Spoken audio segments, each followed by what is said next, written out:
Todos nós, sem exceção, teremos que conviver com pessoas difíceis. Pessoas que nos provocam, que nos ferem com palavras, que parecem carregar um prazer silencioso em nos tirar do sério. Mas o que fazer quando essas pessoas não podem ser evitadas? E pior, o que fazer quando elas moram conosco, fazem parte da nossa história, carregam o nome de pai, de mãe, de avó, de irmão? Antes de tudo, é preciso aceitar uma verdade simples, mas muitas vezes esquecida. Nós não temos poder sobre o comportamento dos outros. Por mais que amemos alguém, por mais que tenhamos uma relação de sangue, nem isso garante que a convivência será fácil. Epicteto nos ensina a separar tudo na vida em duas categorias: o que está sob nosso controle, o que está fora do nosso controle. Não podemos controlar o temperamento alheio, as opiniões, os ressentimentos que os outros carregam, nem o modo como expressam suas frustrações. Mas podemos escolher nossa postura diante disso. Marco Aurélio, imperador romano e também filósofo estoico, escreveu em seu livro intitulado Meditações: quando acordares pela manhã, lembra-te de que encontrarás pessoas arrogantes, ingratas, invejosas, traiçoeiras. Mas elas agem assim por ignorância do bem e do mal. Essa frase, longe de ser pessimista, é na verdade um lembrete para que não nos iludamos com a perfeição dos outros. É um chamado à realidade. As pessoas erram. E erram muito. E se a pessoa difícil for seu pai? Sua mãe? A coisa muda de figura. Não se trata apenas de um colega de trabalho, um chefe injusto ou um vizinho inconveniente. Estamos falando de figuras que nos formaram, que moldaram grande parte do que somos. E talvez por isso, nos ferem com mais facilidade. Quando um pai é autoritário, ríspido ou emocionalmente ausente. Quando uma mãe é controladora, crítica ou emocionalmente instável. Como reagir?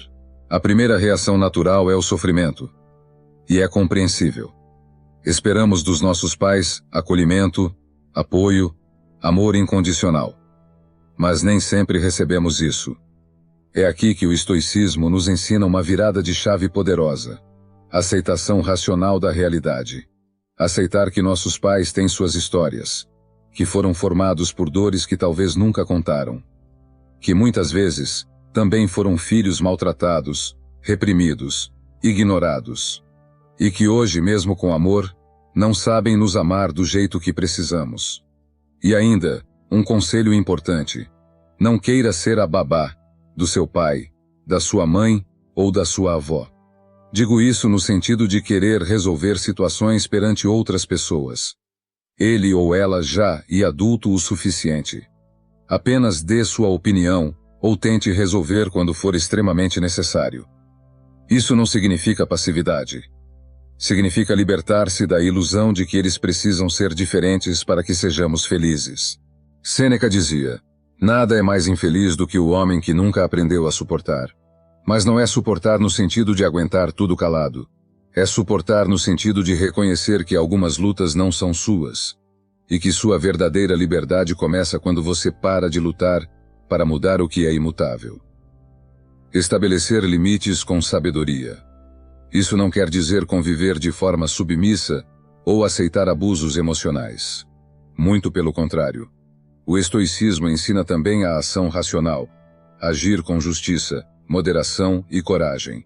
E isso inclui estabelecer limites claros, lidar com pessoas difíceis, principalmente pais ou parentes, muitas vezes envolve a coragem de dizer: isso me machuca. Não quero conversar nesse tom. Preciso de um tempo.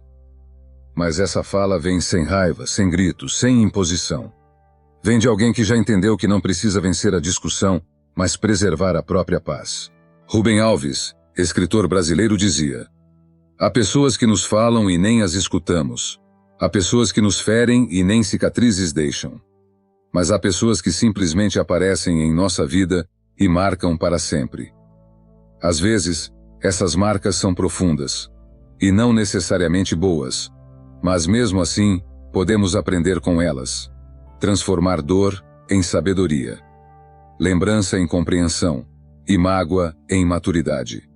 Vamos agora Aos passos para lidar com pessoas difíceis. Passo 1. Aceite a realidade como ela é, não como você gostaria que fosse. Epicteto, um dos maiores filósofos estoicos, nos ensina que não podemos controlar o comportamento das pessoas ao nosso redor, mas podemos controlar a nossa reação a elas. Essa aceitação é a base para qualquer mudança interna. Princípio estoico aplicado. Distinguir o que está sob seu controle e o que não está. Você não pode mudar as pessoas, mas pode mudar a sua relação com elas. O que fazer? Observe seu familiar com os olhos da realidade. Sem idealizações, sem expectativas. Às vezes, eles são rígidos, frios ou controladores, porque aprenderam a vida toda a serem assim. É difícil aceitar, mas essa aceitação é o primeiro passo da liberdade interior. Você não tem o poder de mudar o outro se ele não desejar isso. Exemplo prático. Se sua mãe sempre critica suas escolhas, entenda. Talvez ela tenha vivido num ambiente em que ser dura era sinônimo de cuidado. Aceite que ela provavelmente não mudará, mas você pode mudar a forma como absorve essas críticas. Passo 2. Identifique seus gatilhos emocionais. Princípio estoico aplicado. Autodomínio e consciência de si mesmo. Você não está bravo por causa do que seu pai disse, mas por causa do que isso significa para você. O que fazer? Preste atenção em como você reage aos comportamentos difíceis. Que frases te irritam? Que atitudes te magoam? O que essa dor diz sobre suas próprias feridas? Ferramenta prática. Mantenha um diário emocional, mas certifique-se que ninguém além de você terá acesso a esse conteúdo. Escreva ao final do dia. O que me irritou hoje? Como reagi? O que poderia ter feito diferente? Essa observação constante é o caminho estoico da evolução interna. Passo 3. Crie espaço entre o estímulo e a reação. Princípio estoico aplicado. Autocontrole é liberdade.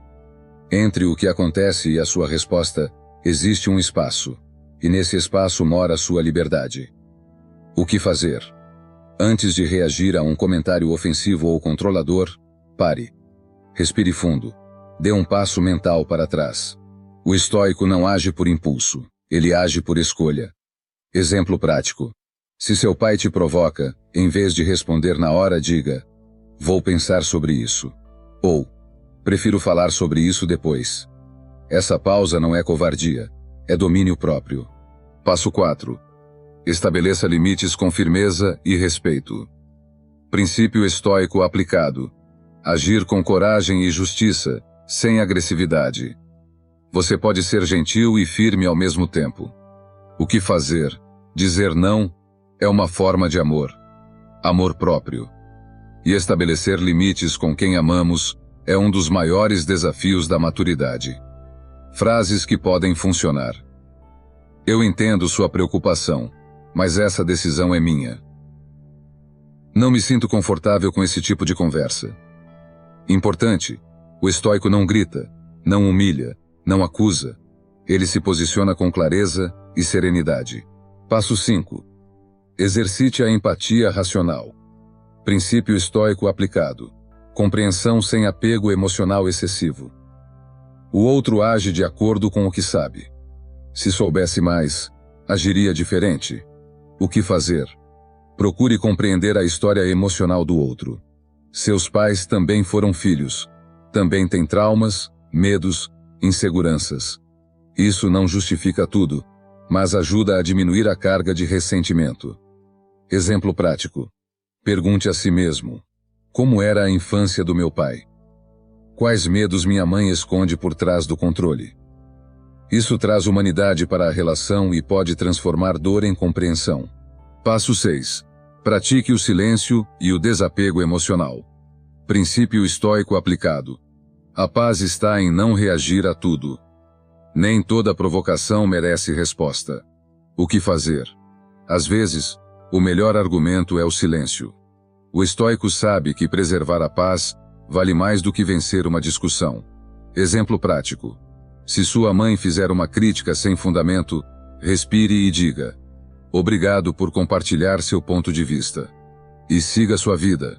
Você não precisa convencer ninguém para ter valor. Importante: desapego emocional não é frieza, é maturidade. Passo 7.